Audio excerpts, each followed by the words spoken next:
ஒரு ஆள் குடிக்கிறதுக்கான அளவு 1/2 கிளாஸ் பால், 1/2 கிளாஸ் தண்ணி, 2 ஸ்பூன் சத்து மாவு, 1/2 ஸ்பூன் ஜீனி. ஜீனி அவங்க எவ்வளவு இனிப்பு தேவையோ அவ்வளோ சேர்த்துக்கலாம். ஒரு பிஞ்ச் உப்பு எடுத்து கட்டி விழாம இருக்கிறதுக்காக நல்லா ஆத்திக்கலாம். இல்ல ஸ்பூன் வச்சு கலக்கிக்கலாம்.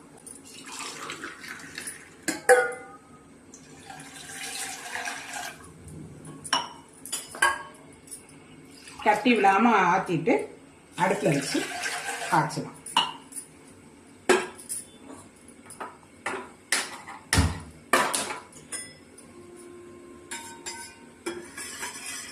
கட்டி விழாம இருக்கிறதுக்காக அப்பப்ப கிண்டி விட்டுக்கணும்.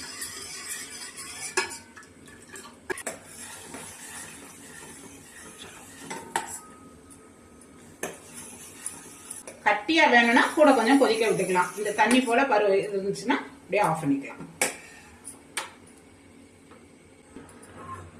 இதை இப்போ கிளாஸ்க்கு மாத்துறேன். குடிக்கிற மாதிரி வேணும்னா இப்படி வச்சுக்கலாம். கட்டி விழுந்துச்சுன்னா வடிகட்டிக்கலாம்.